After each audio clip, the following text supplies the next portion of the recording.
자, 오늘은 깊이 더 깊이 5번째 시간 변화의 현장으로 보내심이라는 제목으로 하나님 말씀을 나누겠습니다. 경영학 분야의 대가가 한 사람이 있습니다. 오마에 게니치라고 하는 사람입니다. 그 사람이 인간을 바꾸는 3가지 방법이 있다. 그 얘기를 합니다. 인간을 바꾸는 3가지 방법. 첫째는 시간을 달리 쓰는 것. 시간을 달리 쓴다.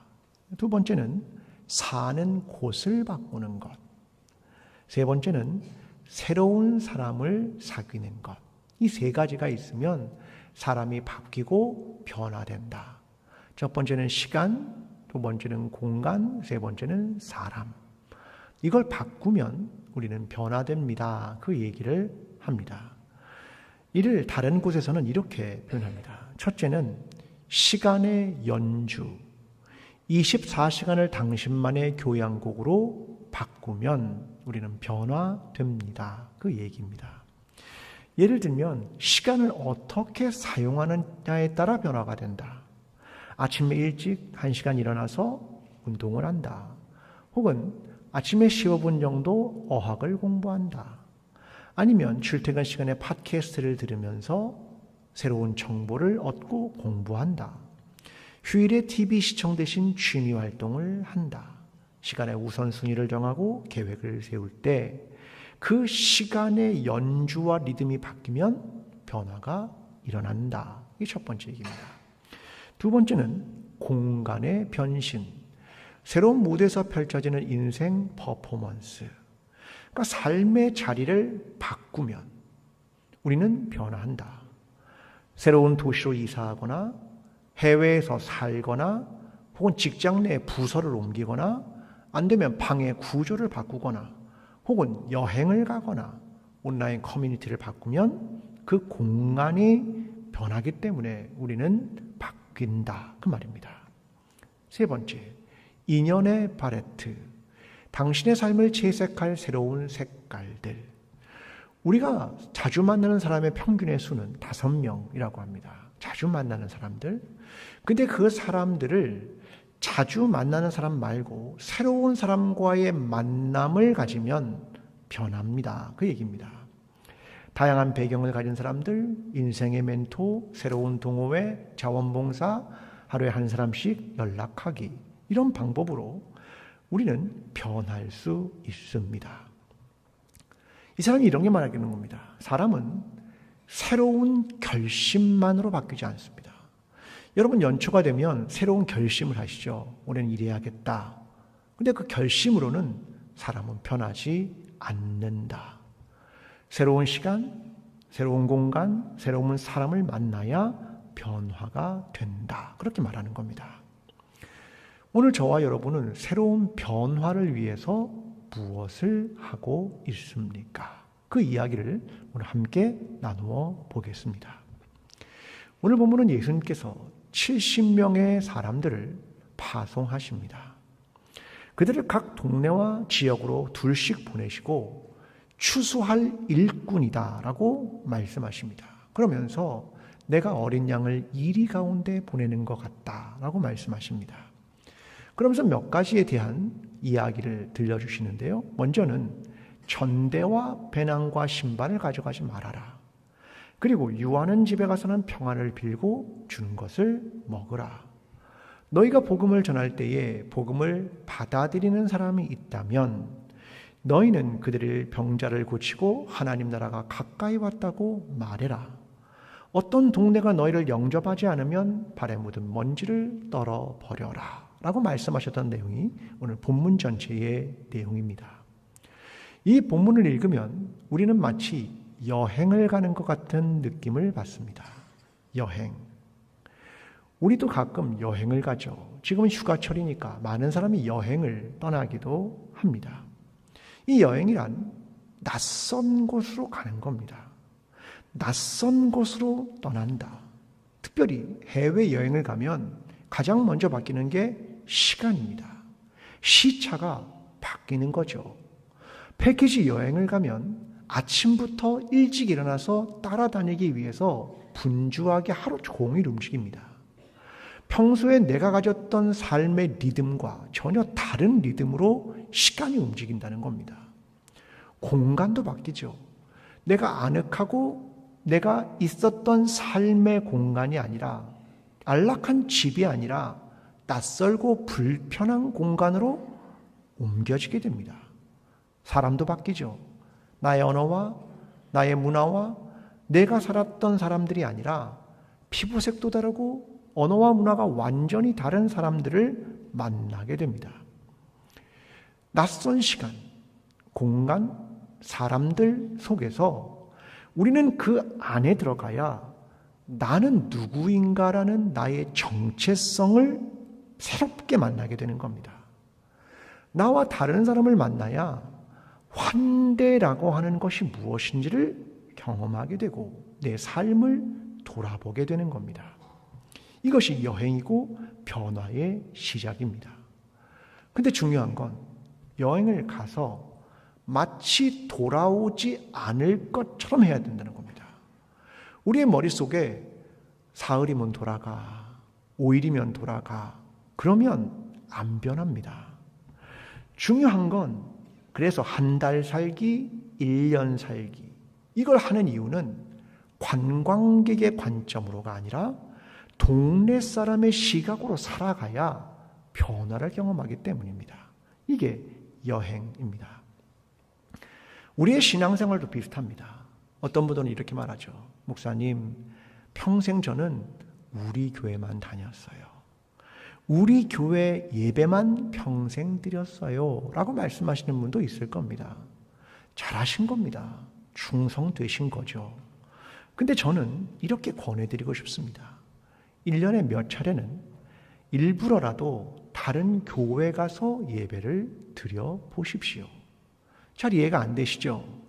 여러분 빠지면 안 됩니다. 이렇게 얘기를 해야 되는데 담임 목사는 전 여러분에게 그렇게 권하고 싶지 않습니다. 1년에 몇 번이라도 일부러 다른 교회 가서 예배를 드려 보셔야 다양한 예배가 있구나. 다양한 신앙의 색채를 가진 사람들이 있구나. 다른 예배의 형태를 수용하게 되고 새로운 교우들의 마음을 알게 되고 그곳에서 나는 낯선 사람이기 때문에 그들이 보여주는 환대가 뭔지 알게 되고 우리 교회에 있었던 많은 것들이 감사하게 되고 내 정체성을 그곳에서 무엇인지 알게 되기 때문입니다.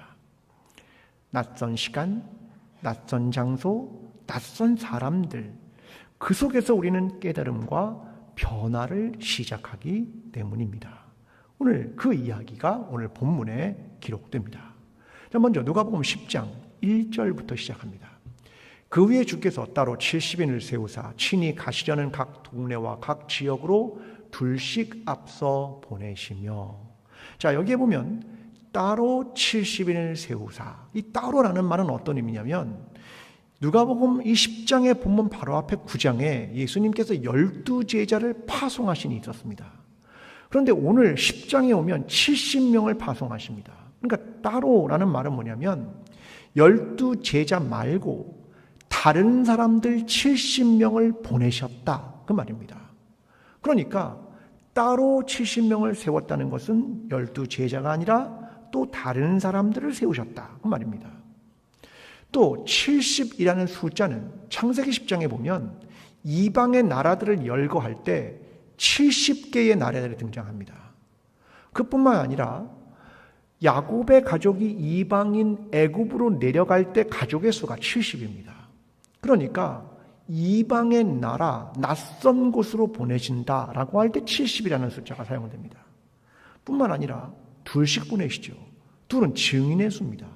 함께 갔다 와서 이걸 전하고 보고할 때 분명히 사실을 전하고 우리와 함께 하신 주님이 어떤 일을 하셨는가에 대한 것을 증거하기 위해서 둘씩 보내셨다, 그 말입니다. 그런데 예수님께서 보내신 곳이 어디냐면 친히 가시려는 각 동네와 각 지역. 다시요. 친히 가시려는. 자, 이 말은 예수님이 다녀오셨다는 겁니까? 아직 안 가셨다는 겁니까? 아직 안 가셨다는 겁니다. 보통은 예수님이 가고 제자들이 따라갔겠죠. 그런데 지금 파송하는 건 다릅니다. 예수님이 안 가신 거예요, 아직. 근데 먼저 70인을 보내신 겁니다. 한 번도 가보지 않은 곳, 어떤 사람이 사는지도 모르고, 그들의 문화가 무엇인지도 모르고, 낯선 사람을 대하는 태도가 무엇인지도 모르고, 그들은 도대체 그곳에서 어떤 일이 벌어질지도 모르는 미지의 낯선 땅으로 보내심을 받았다. 그 얘기를 하는 겁니다. 왜요? 그 목적은 무엇입니까? 추수입니다. 2절은 이렇게 말합니다. 이르시되 추수할 것은 많되 일꾼이 적으니 그러므로 추수하는 주인에게 청하여 추수한 일꾼들을 보내주소서 하라. 추수란 성경에서 구약 성경이 이걸 말할 때는 보통 심판에 대한 걸 말합니다. 추수한다. 이걸 다른 말로 바꾸면 이거죠. 선교적 과제, 복음을 전파한다. 이런 의미를 담고 있습니다. 근데 숫자는 적다. 추수할 건 너무 많고 땅은 너무 넓은데 추수할 사람이 너무 적다라고 말씀하십니다. 그러면서 기도하라. 추수한 일꾼들을 보내주소서. 더 많은 동역자들을, 더 많은 일꾼들을 보내주십시오. 라고 기도하라. 라고 말씀하셨다는 내용입니다.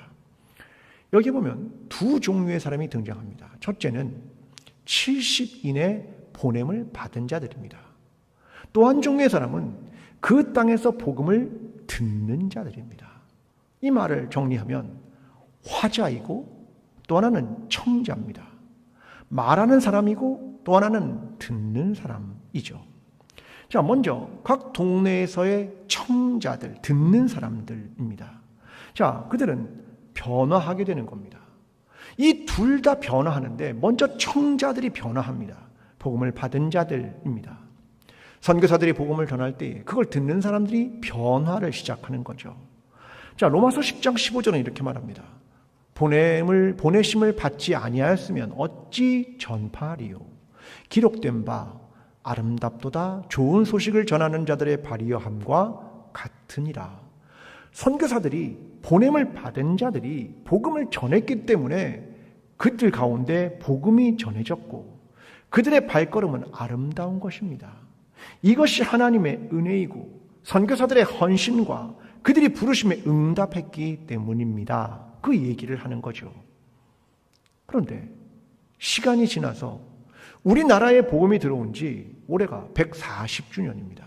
그럼 140년이 되었는데 그 복음을 듣고 우리가 복음을 깨닫고 변화되었고 구원을 받았는데 여전히 유아기적 믿음을 가지고 있다면, 아니 어쩌면 이기적인 믿음을 가지고 있다면, 그래서 자기의 시간, 자기의 공간, 자기의 사람들만 만난다면, 그렇게 된다면 우리는 과연 무엇일까?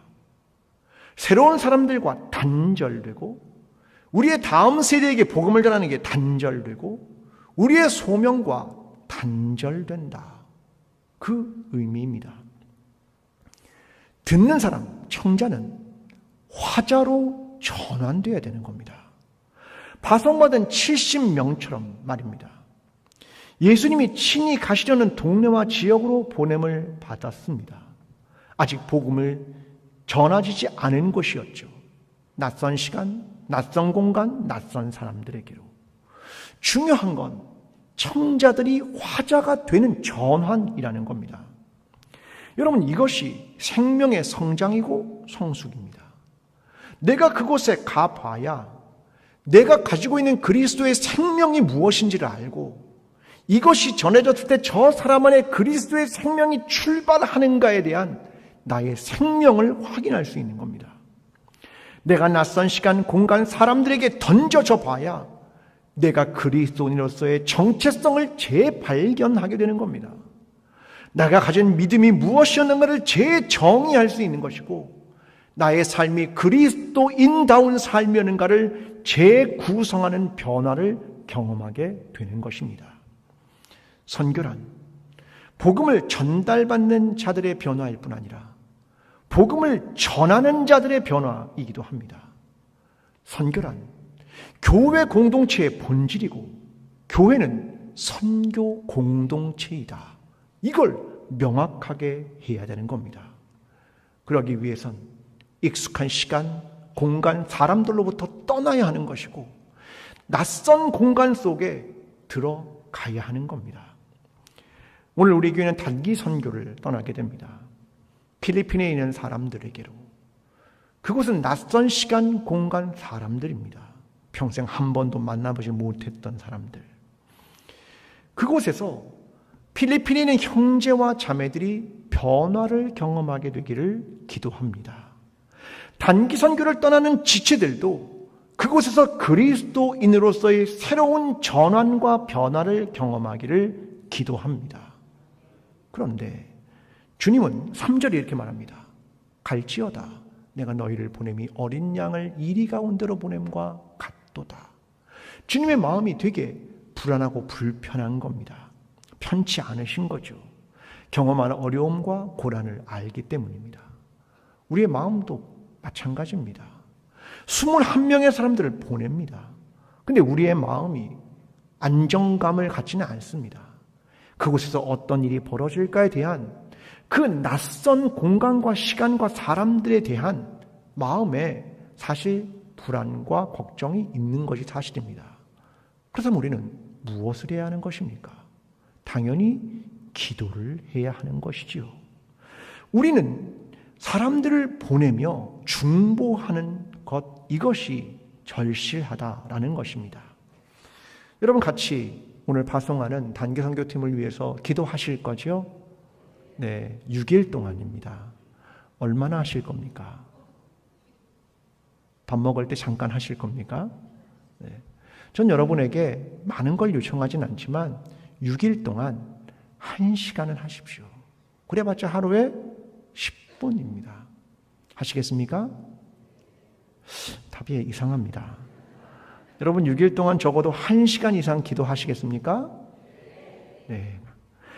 여러분 이를 통해서 보냄을 받은 21명의 사람들, 그리고 그곳에서 복음을 듣는 필리핀의 형제자매들, 그리고 기도하는 우리 모두가 하나님 안에서 변화를 경험하는 저와 여러분의 신앙이 되기를 간절히 기도합니다.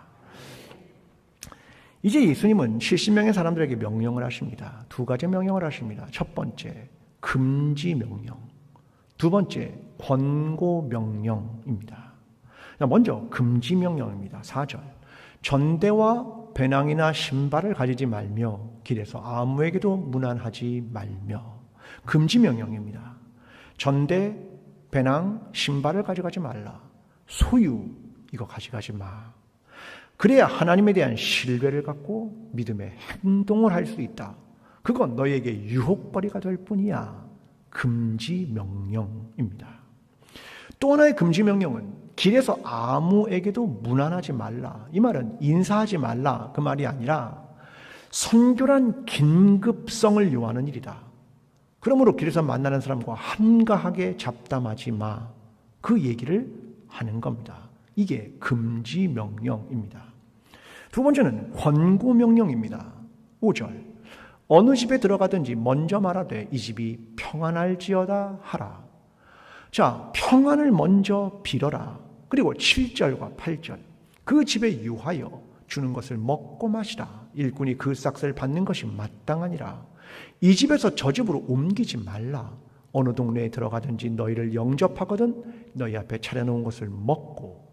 자, 이 얘기는 뭡니까? 너희에게 권고한다. 먼저 평안을 빌고 한 집에 유숙해라. 너희가 이리저리 옮기지 말아라. 무엇처럼? 상인처럼. 여러분 예전에는 방문 판매가 되게 많지 않았습니까? 집에 옷도 팔러 오고 책도 팔러 오고 이 집 갔다 저 집 갔다 한 것입니다. 너희는 장사꾼이 아니야.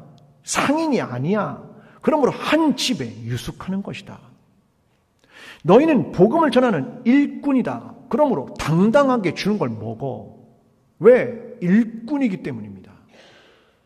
너희는 보냄을 받은 사람이지 구걸하는 자가 아니다. 주는 걸 당당하게 먹어라. 너희는 복음을 전하는 전령이다. 싹쓸 받는 것은 지극히 당연하다. 그 얘기를 예수님이 해주시는 겁니다. 예수님은 70인을 파송하시면서 두 가지 명령을 하십니다. 금지 명령과 권고 명령. 하지 말아야 할 것과 해야 할 것입니다. 소유와 많은 집을 가져가지 마라. 이건 오늘 우리 모두에게도 해당되는 것 아니겠습니까? 몸을 가볍게 해야 오랜 여행을 갈 수 있고, 내가 소유와 재물과 자리와 명예와 권력을 내려놓아야 신앙의 여정을 걸어갈 수 있다. 만약 그렇지 않으면 하나님 나라에 합당한 자가 아니다. 그 얘기입니다. 또한 여행의 삶을 위한 것이라면 농담과 허튼 소리가 아니라 보내신 목적과 사역에 집중하라. 그 얘기입니다. 언젠가부터 우리 성도들 사이에 제가 한 분의 이야기를 조금 들었습니다. 같이 들으니까 성도들이 이런 얘기를 합니다. 교회 사람들이 모여서 정치 얘기, 주식 얘기, 부동산 얘기, 이런 걸 들어본 적이 있습니다. 여러분, 취미 얘기, 농담 얘기. 그런데 함께 모여서 예수 그리스도의 이야기와 주님이 나에게 어떻게 역사하셨는가에 대한 이야기는 하지 않고 엉뚱한 이야기를 그리스도인들끼리 모여서 나눕니다. 교회에 대한 문제점은 그렇게 오래 얘기하면서 오늘 우리의 삶에 역사하신 성령의 역사는 말하지 않습니다. 세상에 대한 얘기는 그렇게 많이 하면서 복음은 전하지 않습니다. 만약 누군가가 교회에 오는 것이 친한 사람 만나고 취미활동 하러 오는 사람이 있다면 주님의 금지 명령을 기억하십시오. 취미활동을 하면서 선교가 일어나지 않는다면 금지 명령을 들어야 합니다. 왜냐하면 교회는 선교 공동체이기 때문입니다. 여러분, 교회의 많은 부서의 이름은 이렇습니다. 남선교회, 여전도회, GRT 모두가 선교를 목적으로 한다고 명시합니다. 재직부서, 마을 다 선교적이어야 합니다. 교회는 선교 공동체입니다. 그러므로 이 본질로부터 자꾸 벗어나기 시작하면 문제가 되는 겁니다. 그때 기억하십시오. 금지 명령. 또 하나는 권고 명령입니다. 당당하게 일한 싹을 받으라. 복음을 전하며 하나님의 나라를 선포했다. 넌 누구냐? 넌 추수를 위한 일꾼이고 보내심을 받은 자다. 넌 사역자이다. 자원봉사자가 아니야. 일한 사람이 싹을 받는 건 당연하다. 일한 것에 대가를 주지 않는 것이 이상하다. 바른 싹을 주지 않으면서 이야기한다면 불의한 일이다. 사역자에게 무보수로 일하라고 말하거나 은혜와 희생만을 강요하지 말아라. 은혜와 희생과 사역자에 대한 삶을 혼동하지 말아라. 명확하게 구별해야 한다. 이것을 주님이 권고하시는 겁니다. 우리는 금지와 권고를 구별해야 합니다. 혼동해선 안 됩니다. 우리가 아는 맹자라는 사람에게 중요한 사단이라는 게 있습니다. 네 가지 중요한 게 있습니다. 우리 잘 아는 거죠. 인, 의, 예, 지입니다. 그 중에 앞에 두 개 참 중요한 겁니다. 인, 그리고 의입니다. 인이란 너그럽다, 긍휼히 여긴다, 인자하다. 이게 인입니다. 인을 대표하는 사자성어가 있죠. 측은지심 이겁니다. 불쌍히 여기는 마음, 이게 있어야 된다 이렇게 말하는 거고요. 또 하나는 의입니다. 바름, 의로움, 정의 이런 겁니다. 이걸 말하는 사자성어는 수오지심입니다. 불의를 부끄러워하고 착하지 못한 걸 미워한다. 그런 뜻을 가지고 있는 겁니다. 이 두 개가 되게 중요합니다. 하나는 측은지심, 하나는 수오지심이라는 말입니다. 이 둘을 분별하는 지혜가 필요한 겁니다. 가난하고 병들고 어려운 사람에게는 뭐가 필요합니까? 측은지심. 근데 그 사람에게 만약 가서 네가 게을러서 그래, 네가 무능해서 그래 라고 수오지심을 말한다면 그건 잘못 분별한 겁니다. 어떤 사람이 불의하고 악한 일을 했습니다. 그런데 그에게 가서 긍휼하게 보아야 하느니 사랑으로 감싸야 하느니 라는 측은지심을 말한다면 그것도 잘못된 것입니다. 분별하는 것이 지혜입니다. 모든 것을 다 측은지심으로만 볼 수도 없고 모든 걸 다 수호지심으로만 볼 수도 없는 겁니다. 마치 오늘 성경이 예수님이 금지할 것은 금지하고 권고할 것은 권고했다라는 겁니다. 그런데 우리는 자꾸 이걸 혼동하고 분별하지 못하여 거꾸로 뒤집습니다. 전대와 배낭과 신발은 가지고 가려 합니다. 내 소유와 내가 가진 권력은 지키려 합니다. 그리고 권고하는 것, 싹쓸 주지도 않고 무조건 희생이라고 말하면서 나의 이득을 계속 지키려 하는 겁니다. 그러면 두 개가 혼동된 거 아닙니까? 두 개를 명확하게 분별해야 하는 겁니다. 잠언 25장 11절이 이렇게 말하죠. 경우에 합당한 말은 아로새긴 은쟁반의 금사관이라. 경우에 합당하다, 알맞은 판단과 분별을 하는 것, 그게 아름다운 거야. 그 말입니다. 그 다음 12절. 슬기로운 자의 책망은 청종하는 귀의 금고리와 정금장식이니라. 슬기로운 자가 그 일을 가지고 널 책망한다. 그러면 들어라. 그러면 네 귀에 보석 같은 거야. 그 다음 13절. 충성된 사자는 그를 보낸 이에게 마치 추수하는 날의 얼음 냉수 같아서 능히 그 주인의 마음을 시원하게 하느니라. 너희는 충성되어서 그 일을 감당한다면 너희를 보내신 하나님, 그분의 마음을 얼음 냉수같이 시원하게 한다. 그 얘기를 하는 겁니다. 단기 선교로 떠나는 주님의 보냄을 받은 21명의 지체 여러분, 기억하십시오. 그리고 오늘 그들을 위해서 함께 기도로 동역하며 오늘 세상 속으로 파송을 받는 저와 여러분, 기억하십시오.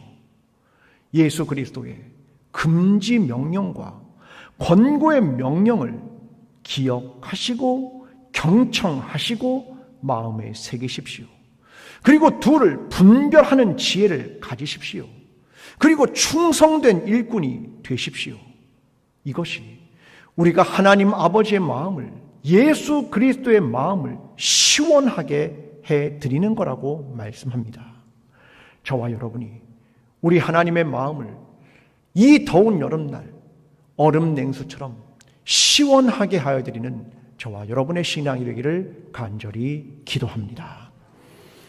세 번째로는 복음의 선포와 복음을 받는 자들의 영접에 대한 얘기입니다. 자, 그들이 보냄을 받습니다. 가서 뭘 전하는 겁니까? 하나님 나라. 하나님 나라를 전파하는 겁니다. 그들은 모두 하나님 나라가 가까이 왔다라는 걸 선포합니다.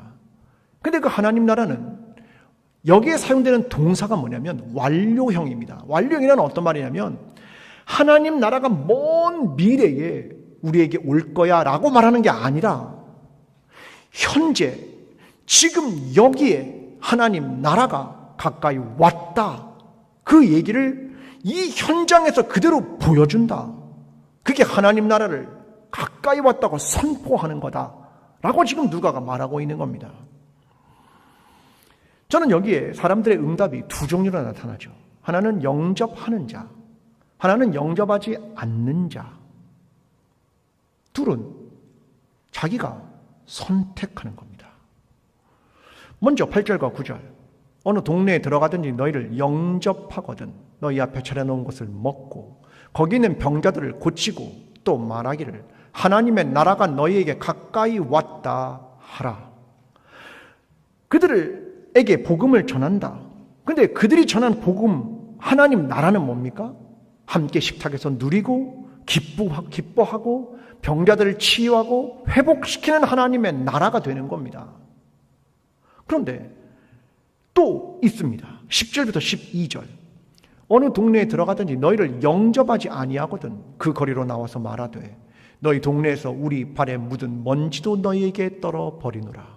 그러나 하나님 나라가 가까이 온 줄을 알라 하라. 내가 너희에게 말하노니 그날에 소돔이 그 동네보다 견디기 쉬우니라.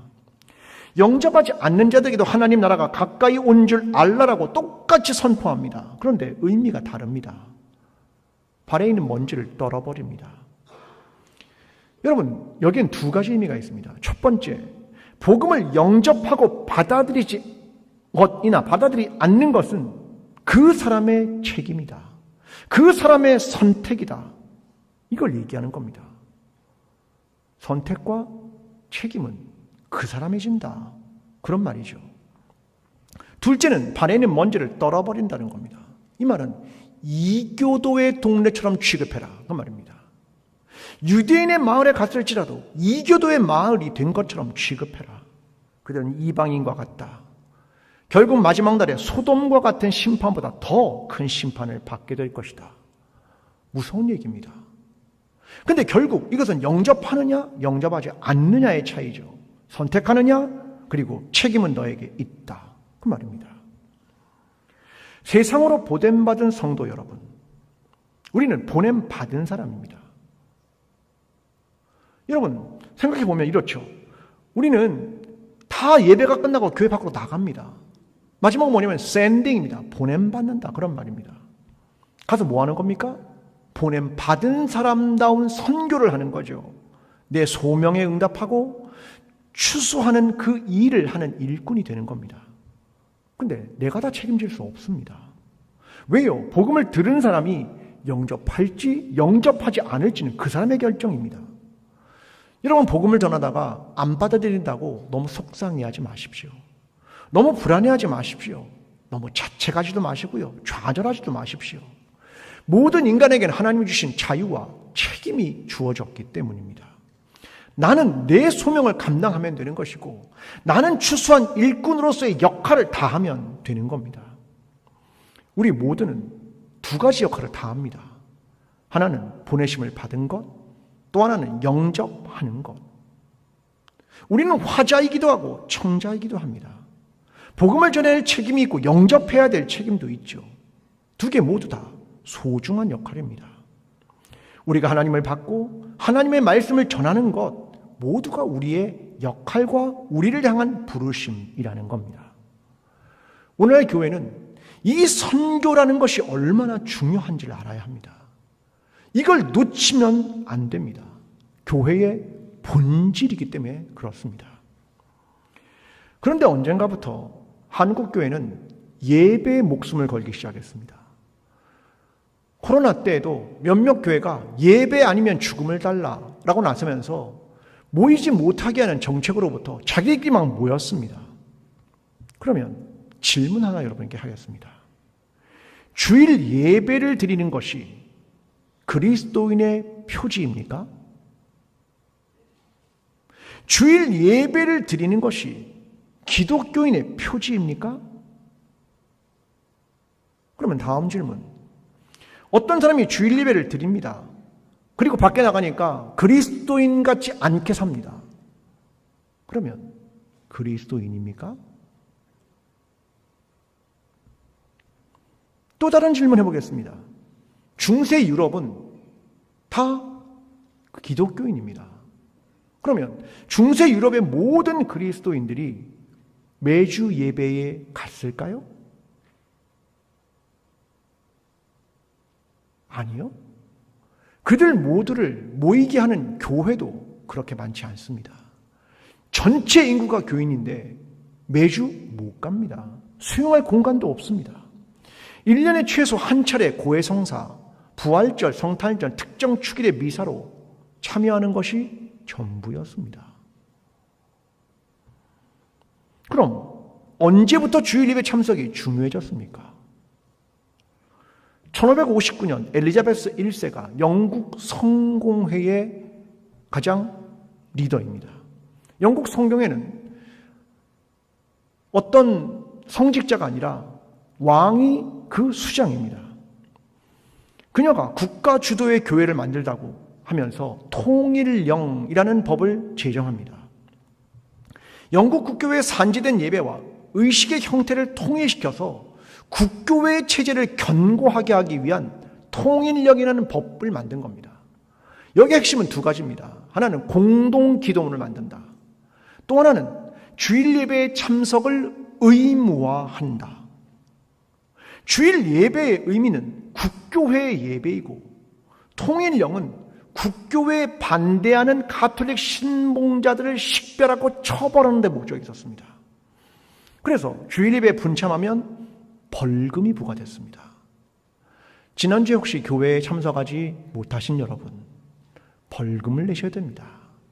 그때 당시라면 말입니다. 주일 예배는 종교적 실천이 아니라 국교의 확립을 위한 국가의 조치였습니다. 이게 1903년에 이 국가의 조치가 교회법 조항으로 들어온 겁니다. 그래서 주일 예배를 매주 드린다. 이걸 법으로 만든 겁니다. 그럼 제가 주일 예배 안 와도 됩니다. 그 얘기를 하려는 것 같습니까? 아니요. 주일 예배를 드리지 말라는 이야기를 하는 게 아닙니다. 그리스도인의 표지는 주일 예배만 있지 않다. 그걸 말하는 겁니다. 그리스도인답게 살지 않으면서, 선교하지 않으면서 주일 예배만 드린다. 그것으로 내가 그리스도인이야 라는 정당성을 주장하지 말라는 겁니다. 사회는 우리가 주일 예배를 열심히 드린다고 해서 훌륭한 그리스도인이야 라고 말하지 않습니다. 초대교회를 보십시오. 사도행전 2장 47절. 하나님을 찬미하며 또 온 백성에게 칭송을 받으니. 왜 초대교회가 온 백성에게 칭송을 받았습니까? 그 이유는 날마다 물건을 통용하고 필요한 사람에게 나눠주고 날마다 모이고 기쁨과 순전한 마음으로 음식을 먹고 하나님을 찬미했기 때문입니다.